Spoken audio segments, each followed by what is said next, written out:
Bangkok में BIMSTEC सम्मेलन के दौरान एक महत्वपूर्ण कूटनीतिक घटनाक्रम सामने आया। भारतीय प्रधानमंत्री नरेंद्र मोदी और बांग्लादेश की अंतरिम सरकार के प्रमुख मोहम्मद यूनुस के बीच एक बहुप्रतीक्षित मुलाकात हुई। यह बैठक कई कारणों से अहम थी। भारत और बांग्लादेश के बीच बढ़ते तनाव, चीन की भूमिका और शेख हसीना के भविष्य को लेकर चल रही अनिश्चितता।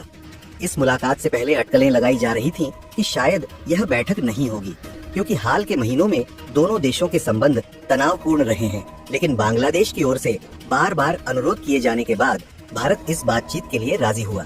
सवाल यह है कि इस मुलाकात में किन मुद्दों पर चर्चा हुई और इसका भविष्य पर क्या असर पड़ेगा। दरअसल भारत और बांग्लादेश के रिश्ते ऐतिहासिक रूप से मजबूत रहे हैं, लेकिन हाल के दिनों में इनमें खटास आ गई है। इसके कई प्रमुख कारण हैं। बांग्लादेश के पूर्व प्रधानमंत्री शेख हसीना फिलहाल भारत में है। बांग्लादेश में नई अंतरिम सरकार के सत्ता में आने के बाद से यह मुद्दा दोनों देशों के बीच तनाव का एक बड़ा कारण बन गया है। मोहम्मद यूनुस की सरकार चाहती है कि हसीना बांग्लादेश लौटे, लेकिन भारत ने इस पर अब तक कोई स्पष्ट रुख नहीं अपनाया है। कुछ रिपोर्ट्स के मुताबिक बांग्लादेश में अल्पसंख्यकों पर हमलों की घटनाओं के कारण भारत ने हसीना को सुरक्षा देने का निर्णय लिया है।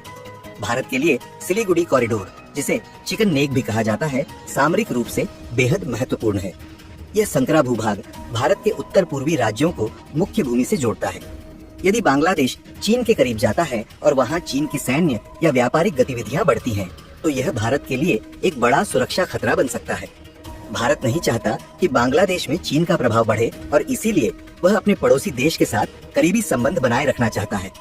मोहम्मद यूनुस ने हाल ही में बीजिंग की यात्रा की थी, जहां उन्होंने बांग्लादेश को समंदर का गार्जियन बताया था। इस बयान पर भारत ने तीखी प्रतिक्रिया दी, क्योंकि बंगाल की खाड़ी में सबसे लंबी तटरेखा भारत की है। भारतीय विदेश मंत्री S जयशंकर ने साफ कहा कि बंगाल की खाड़ी में भारत की भूमिका सबसे अहम है।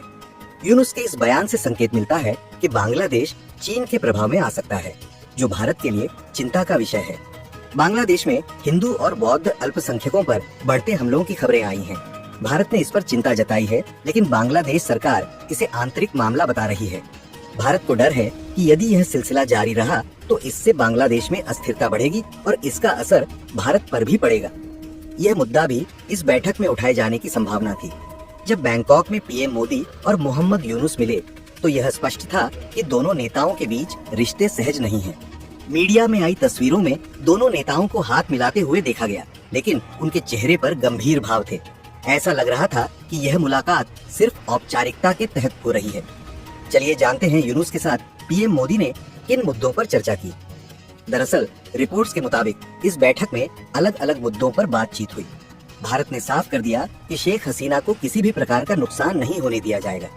बांग्लादेश चाहता है कि हसीना राजनीति से दूर रहे, लेकिन भारत इस पर कोई सीधा जवाब देने से बच रहा है। भारत ने बांग्लादेश को साफ संदेश दिया कि इस क्षेत्र में किसी बाहरी शक्ति चीन को प्रवेश नहीं दिया जाना चाहिए। भारत ने अपने पूर्वोत्तर राज्यों की सुरक्षा को लेकर अपनी चिंताओं को दोहराया। भारत ने बांग्लादेश से पूछा कि वह चीन के साथ कितनी निकटता चाहता है। यूनुस ने यह कहकर बचाव किया कि बांग्लादेश अपनी स्वतंत्र विदेश नीति पर काम कर रहा है। रिपोर्ट्स के मुताबिक पीएम मोदी इस बैठक में ज्यादा आक्रामक थे। उन्होंने यूनुस से चीन के साथ बांग्लादेश की बढ़ती नजदीकियों पर सफाई मांगी। यह पहली बार था जब भारत ने इतने खुले रूप में बांग्लादेश की विदेश नीति पर सवाल उठाए। इस बैठक से पहले बिम्स्टेक सम्मेलन के दौरान रात्रि भोज में मोदी और यूनुस को पास पास बैठे देखा गया। यह दिखाता है कि भारत बांग्लादेश के साथ कूटनीतिक वार्ता के लिए दरवाजे खुले रखना चाहता है, लेकिन इस दौरान बातचीत ज्यादा नहीं हुई, जिससे यह संकेत मिलता है कि रिश्तों में तनाव बरकरार है। वैसे अगर बांग्लादेश चीन के और करीब जाता है तो भारत अपने आर्थिक और कूटनीतिक कदम सख्त कर सकता है। भारत बांग्लादेश को मिलने वाली कुछ सुविधाओं पर पुनर्विचार कर सकता है। बांग्लादेश न तो भारत को नाराज करना चाहता है, न ही चीन को। वह दोनों देशों के साथ संबंध बनाए रखने की कोशिश करेगा। अगर चीन बांग्लादेश में निवेश बढ़ाता है तो भारत के लिए स्थिति और मुश्किल हो सकती है। भारत को अपनी नेबरहुड फर्स्ट नीति को और मजबूत करना होगा। खैर, बैंकॉक में हुई मोदी यूनुस मुलाकात दक्षिण एशियाई राजनीति में एक महत्वपूर्ण मोड़ साबित हो सकती है। भारत और बांग्लादेश के संबंधों में तनाव बना हुआ है, लेकिन भारत यह सुनिश्चित करना चाहता है कि बांग्लादेश चीन के प्रभाव में न जाए। अब देखने वाली बात यह होगी कि आने वाले दिनों में बांग्लादेश किस दिशा में जाता है। क्या वह भारत के करीब रहेगा या फिर चीन की ओर झुकेगा? आप भी अपनी राय कमेंट करके जरूर बताएं।